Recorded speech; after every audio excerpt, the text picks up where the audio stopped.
Good morning students. पिछले video में देख रहे थे और लेसन 5 हम लोग स्टार्ट कर चुके हैं और हम लोग का अध्याय 5 कंप्लीट नहीं हो पाया है। आइए आज हम लोग कंप्लीट करने की कोशिश करेंगे। जहाँ से पढ़े थे उससे आगे देखेंगे, है ना। हम लोग लोहा उद्योग के बारे में पढ़ रहे थे यहाँ। तो देखेंगे हम लोग किसके बारे में पढ़ रहे थे, जमशेदपुर के बारे में, है ना।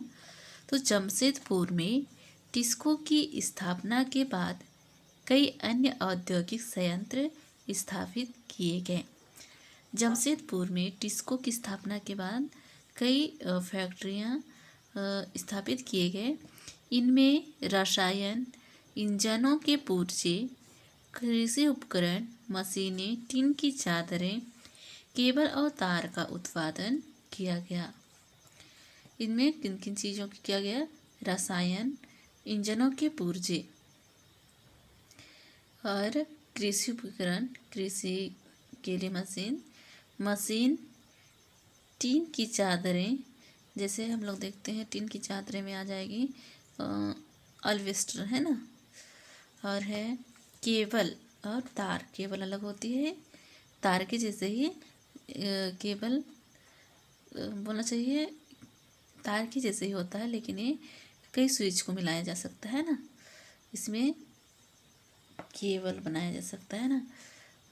यहाँ देखेंगे हम लोग, ये केबल है तो इसमें कई तार को लेकर के हम लोग मिला सकते हैं, तो ये एक केबल हो गया, है ना। और इसमें तार तो आप लोग जानते ही हैं। भारत में लोहा इस्पात उद्योग के विकास से त्वरित औद्योगिक विकास आरंभ हुआ। भारतीय उद्योग के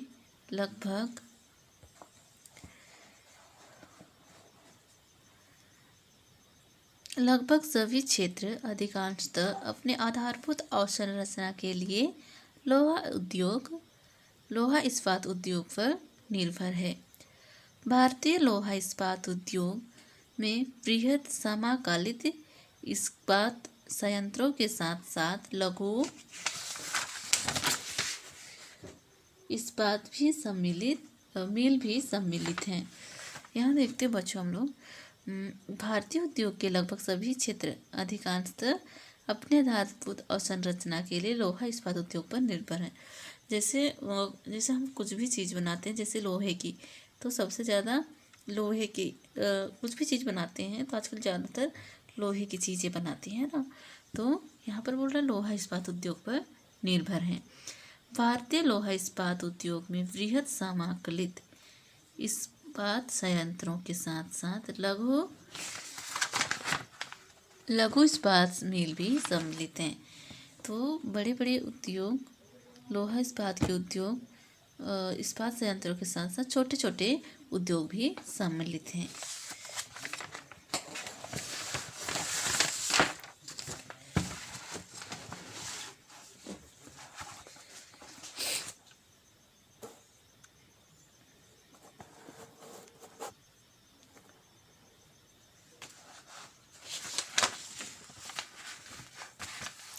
यहाँ देखते हैं हम लोग, एटलस की सहायता से भारत के कुछ लोहा इस्पात उद्योग खोजें एवं भारत के रूपरेखा मानचित्र पर उनकी स्थिति चिन्ह करें। तो हम लोग देखेंगे एटलस में, तो हमारे पास तो अभी फिलहाल उपलब्ध नहीं है, लेकिन यहाँ पर दिखाया गया है मानचित्र में। देखिए यहाँ पर मानचित्र नहीं, यहाँ पर दिखाया गया है। देखिए चित्र में क्या चीज़ की है, लोहा इस्पात उत्पादन क्षेत्र ऑस्ट्रेलिया में भी है, चीन में भी है, रूस में, जर्मनी में और यूरोप में भी है ना। ये भारत में भी है। लगभग सभी जगह लोहे उपलब्ध है। इसमें द्वितीयक उत्पादक रोलिंग मिल और सहायक उद्योग भी शामिल हैं। अब देखेंगे हम लोग पिट्सबर्ग। यह संयुक्त राज्य अमेरिका का एक महत्वपूर्ण इस्पात नगर है। पिट्सबर्ग क्या है? संयुक्त राज्य अमेरिका का एक महत्वपूर्ण इस्पात नगर कौन सी है? पिट्सबर्ग है। पिट्सबर्ग के इस्पात उद्योग को स्थानीय सुविधाएं उपलब्ध है। कच्चा माल जैसे कोयला पिट्सबर्ग में ही उपलब्ध है, जबकि लव अयस्क मिनीसोटा की लोहे की खानों से प्राप्त होता है, जो पिट्सबर्ग से लगभग 1500 किलोमीटर दूर है। इन खानों और पिट्सबर्ग के बीच नौ परिवहन का सर्वोत्तम मार्ग ग्रेट लेक्स जल मार्ग आता है। यह देखेंगे हम लोग कच्चा माल जैसे कोयला कहाँ प्राप्त होता है? पिट्सबर्ग में। जबकि लव अयस्क मिनेसोटा की लोहे के खाने से प्राप्त होता है, जो पिट्सबर्ग से लगभग किलोमीटर दूर है? 1500 किलोमीटर दूर है। इन खानों और पिट्सबर्ग के बीच नौ परिवहन का सर्वोत्तम मार्ग नौ परिवहन तो यहाँ पर देखेंगे हम लोग पिट्सबर्ग के बीच जाने आने की सुविधा हेतु रास्ता मार्ग है। ग्रेट लेक्स से पिट्सबर्ग क्षेत्र तक लव अयस्क की रेलगाड़ियों से लाया जाता है। ओहियो,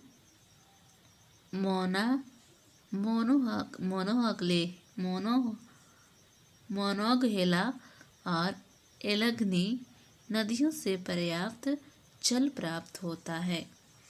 कौन कौन सी है? ओहियो, मोनोगहेला और एलगनी नदियों से पर्याप्त जल प्राप्त होता है।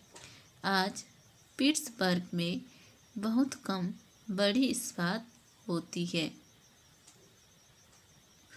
आज पिट्सबर्ग में बहुत कम बड़ी इस्पात मिल है। ये मिल पिट्सबर्ग के ऊपर मोनोगहेला और एलगनी नदी के घाटियों में तथा पिट्सबर्ग के नीचे ओहियो नदी के सहारे स्थित है। परिष्कृत इस्पात स्थल और जल दोनों मार्गों द्वारा बाजार में भेजा जाता है। मोनोगहेला और एलगनी नदी की घाटियों में तथा पिट्सबर्ग के नीचे ओहियो नदी के सहारे स्थित है। परिष्कृत इस्पात स्थल और जल दोनों मार्गों द्वारा बाजार में भेजा जाता है।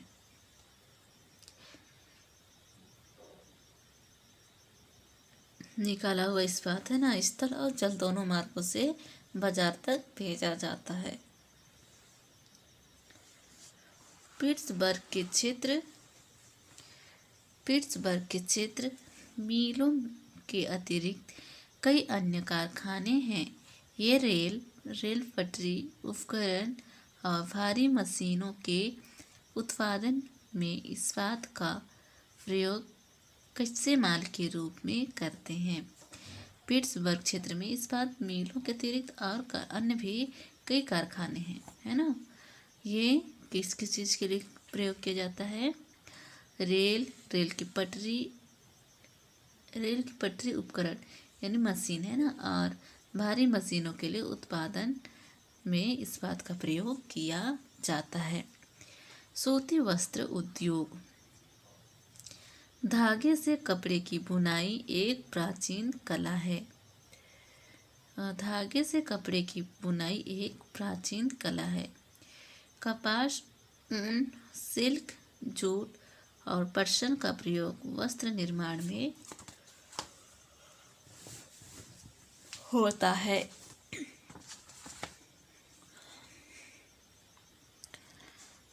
हम लोग किसके बारे में पढ़ रहे थे उससे पहले? लोहे इस्पात के बारे में, है ना। अब पढ़ रहे हैं हम लोग सूती वस्त्र के बारे में। तो सूती वस्त्र क्या है? धागे के कपड़े की बुनाई एक प्राचीन कला, यानी हमारे दादा परदादा या पूर्व यानी प्राचीन काल से या सूती वस्त्र बनती आ रही है। कपास, सिल्क, जूट और पटसन का प्रयोग वस्त्र निर्माण में होता है। सिल्क, जूट और पटसन का प्रयोग किसके लिए किया जाता है?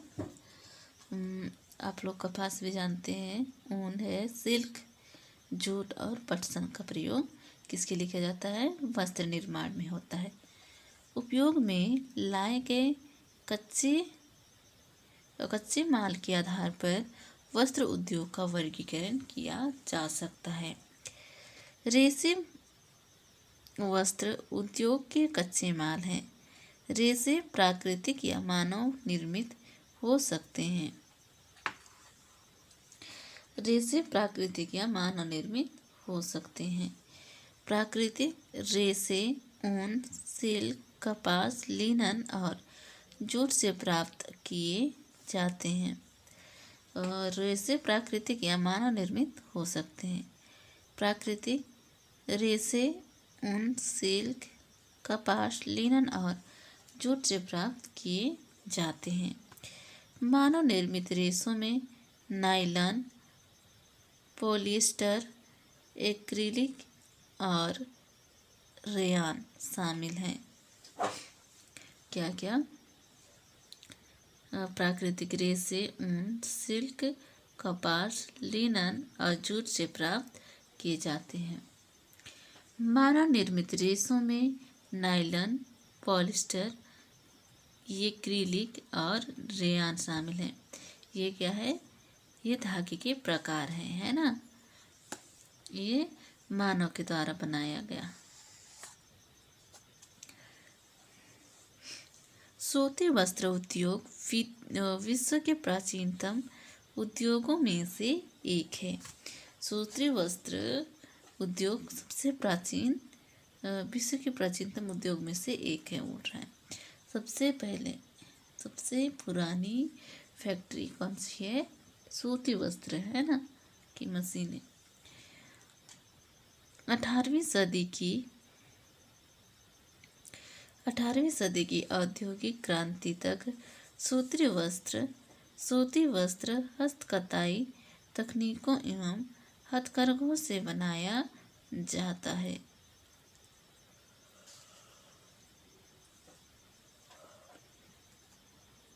सूती वस्त्र किसी यहाँ पर देखिए, 18वीं सदी की औद्योगिक क्रांति एक सूती वस्त्र हस्तकताई तकनीकों एवं हस्तकरघों से बनाया जाता है। हस्तकरघा यानी चरखा, है ना।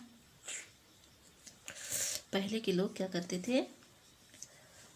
कपड़े बुन कर पहनते थे, है ना। तो ये हस्तकताई यानी हाथों से बनाते थे। हस्तकताई तकनीकों एवं हाथों से चलाने वाली मशीन एवं हथकरघों से बनाया जाता था। 18वीं सदी में पावरलूम ने पहले ब्रिटेन में और बाद में विश्व के अन्य दूसरे भागों में सूती वस्त्र की विकास आगे बढ़ाया।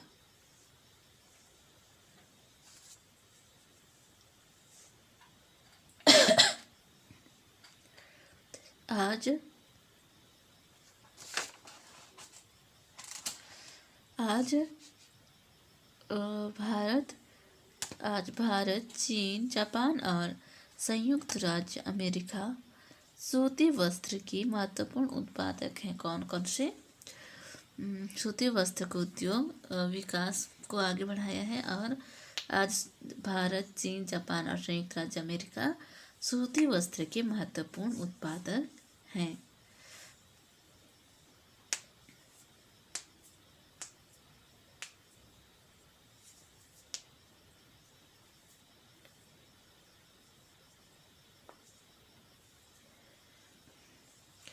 भारत में अति अच्छी वाली गुणवत्ता के सूती वस्त्र उत्पादन करने की गौरवपूर्ण परंपरा रही है।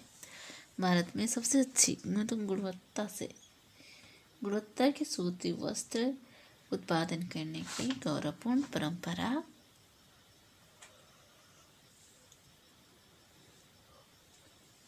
रही।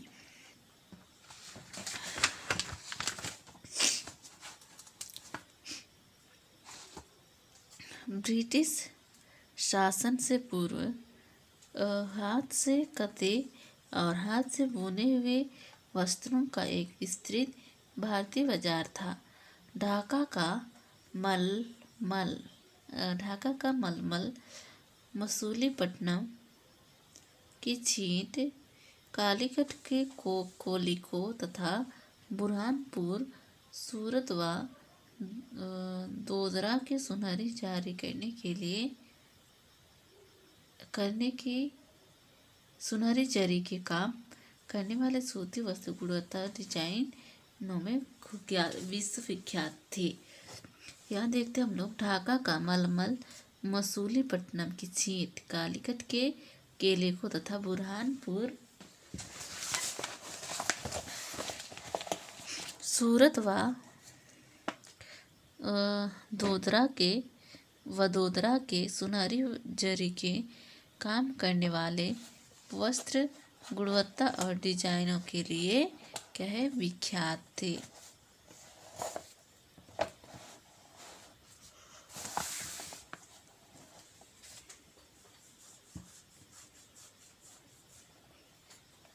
लेकिन हाथ से बने होने के कारण सूती वस्त्र का उत्पादन महंगा और बनने में अधिक समय लेता था।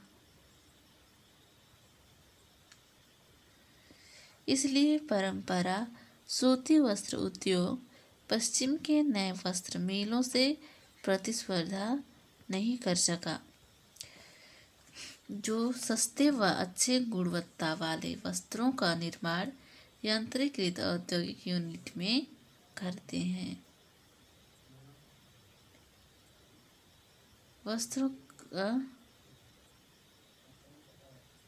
निर्माण यंत्रीकृत यानी वस्त्रों को बनाने के लिए मशीन है ना, यंत्रीकृत औद्योगिक यूनिट में करते हैं। पहली सफल यंत्रीकृत वस्त्र मिल कहाँ हुआ? मुंबई में 1854 ईस्वी में स्थापित की गई है। पहली सफल हो गया मिल मुंबई में 1854 में।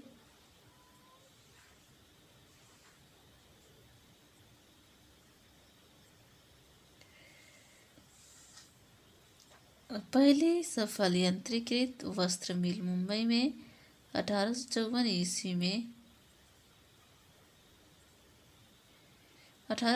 ईस्वी में स्थापित की गई। कोष्ण आर्द्र जलवायु क्या है? कोष्ण आर्द्र जलवायु, मशीन आयात के लिए पतन, कच्चे माल की उपलब्धता,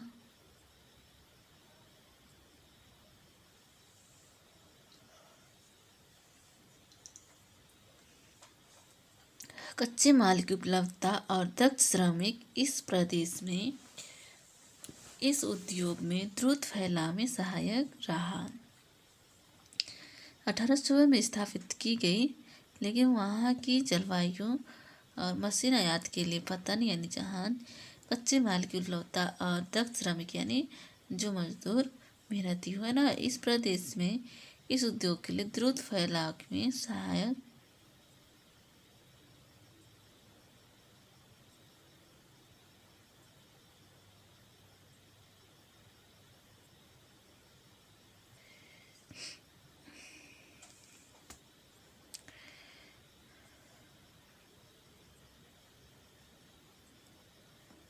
प्रारंभ में यह उद्योग महाराष्ट्र और गुजरात राज्य में अनुकूल आर्द्र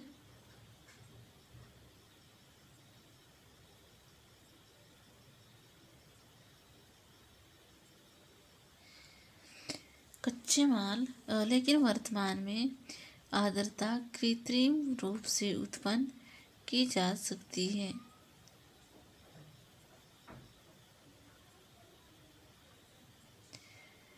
एवं वस्त्र उत्पादन प्रक्रिया में इसका वजन कम नहीं होता, इसलिए यह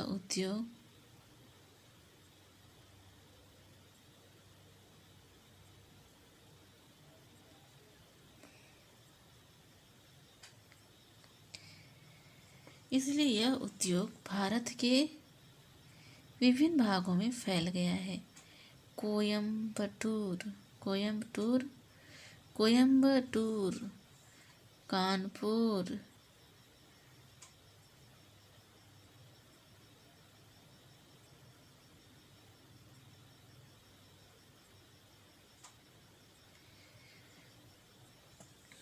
मुंबई, कोलकाता, कोयम्बटूर, इसलिए यह उद्योग भारत के विभिन्न राज्यों में पाए जाते हैं।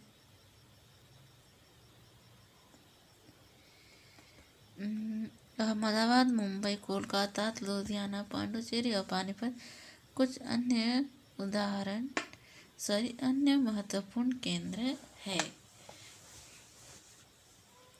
डब्बे के अंदर देखेंगे हम लोग, देश में प्रथम वस्त्र उद्योग 1818 ईस्वी में कोलकाता के समीप कोट गैलर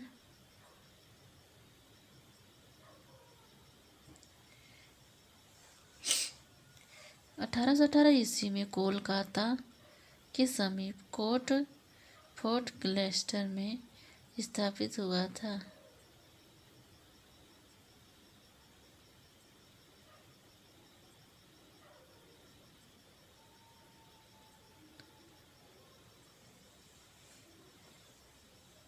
कोलकाता के समीप फोर्ट ग्लेस्टर में स्थापित हुआ था, लेकिन कुछ दिन बाद यह क्या हो गया, बंद हो गया।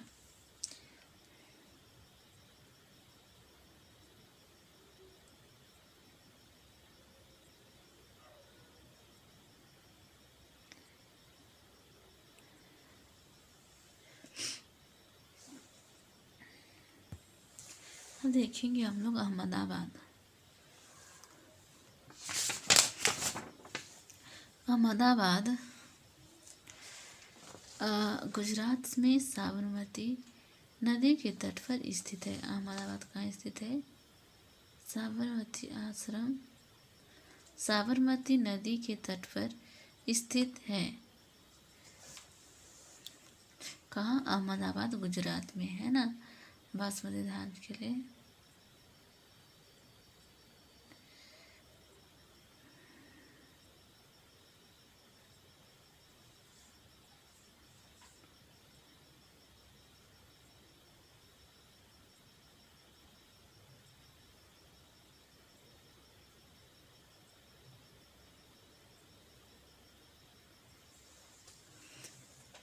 अहमदाबाद गुजरात में साबरमती नदी के तट पर स्थित है।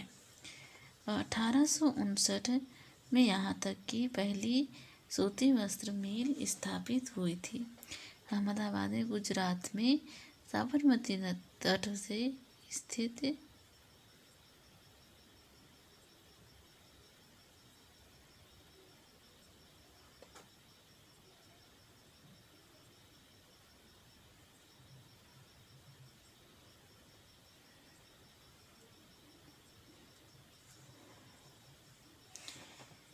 यह यथाशीघ्र मुंबई के बाद भारत का दूसरा सबसे बड़ा वस्त्र निर्माता नगर बन गया। अहमदाबाद यहाँ देखते शीघ्र ही मुंबई के बाद भारत का दूसरा सबसे बड़ा वस्त्र निर्माता, कपड़े बनाने वाले, है ना।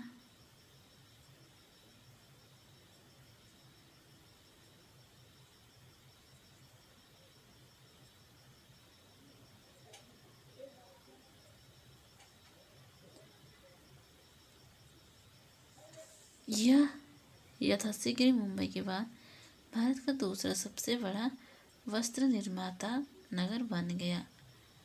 और अहमदाबाद को प्रायः भारत का क्या कहा जाता है? मैनचेस्टर कहा जाता है। अनुकूल अवस्थिति कारक अहमदाबाद में सूती वस्त्र उद्योग को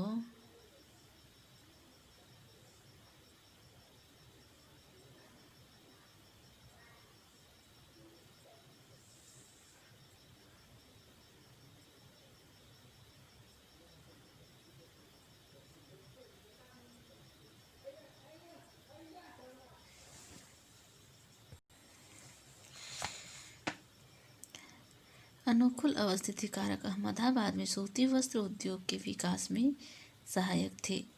अहमदाबाद कपास उत्पन्न करने वाले क्षेत्र के बहुत निकट स्थित है। यहाँ कच्चा माल आसानी से उपलब्ध होता है। जलवायु कताई और बुनाई के लिए आदर्श है। जलवायु बुनाई और कताई के लिए ना वहाँ अधिक ठंडा होगा और न ही अधिक गर्मी। वहाँ की जलवायु कैसी अच्छी है ना।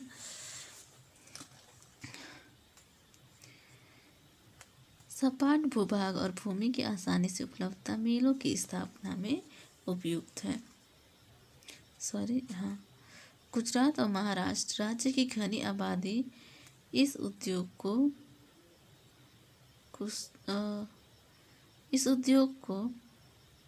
कुशल और अर्धकुशल श्रमिक उपलब्ध कराते हैं। सुविकसित सड़कें और रेल मार्गों का जाल सूती वस्त्र को देश के विभिन्न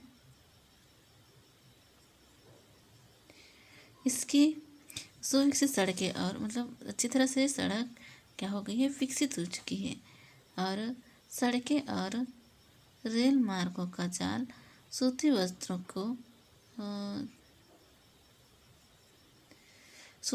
को देश के विभिन्न भागों में आसानी से पहुंचाने में मदद करता है। इस तरह इसकी बाजार तक सरल पहुंच उपलब्ध है। नज़दीक में मुंबई पतन इसे मशीनों का आयात करने और सूती वस्त्र के निर्यात की सुविधा प्रदान करता है।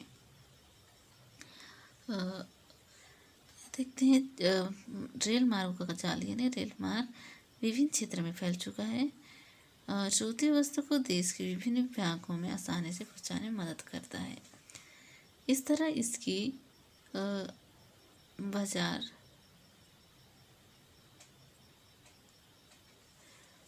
बाजार तक सरल पहुंचाने उपलब्ध है और नज़दीक में मुंबई पतन इसे मशीनों का आयात करने और सूती वस्त्र के निर्यात की सुविधा प्रदान करता है। परंतु हाल के वर्षों में अहमदाबाद की सूती मिलों की कुछ समस्याएं हैं। बहुत से वस्त्र मिल बंद हो चुके हैं। देश और नए वस्त्रों केंद्रों का विकास और अहमदाबाद की मिलों में मशीन प्रौद्योगिकी का नवीकरण न होना इसका प्रमुख कारण है। बच्चों यहाँ देखते हैं परंतु हाल के कुछ वर्षों में कुछ साल के पहले अहमदाबाद की सूती मिलों की अहमदाबाद में जो मिल है उस सूती वस्त्र की मिलें कुछ समस्याएं थी और समस्याएं हैं। बहुत से वस्त्र मिल बंद हो चुके हैं। देश में नए वस्त्र केंद्रों का विकास और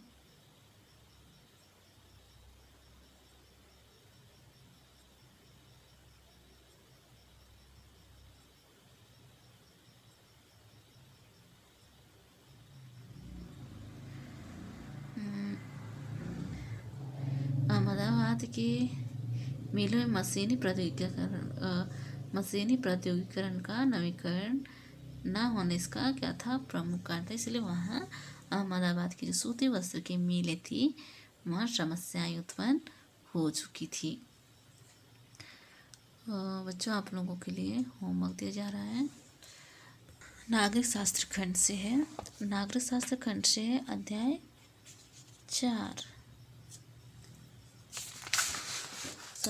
5 से है। नागरिक शास्त्र खंड से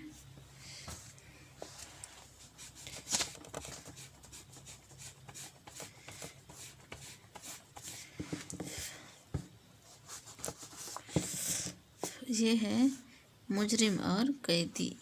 ये आप लोग का SW के लिए है। ये मुजरिम और कैदी में अंतर बताइए। बच्चों आज के लिए इतना ही, बाकी हम लोग अगले क्लास में देखेंगे, अगले वीडियो में देखेंगे, है ना।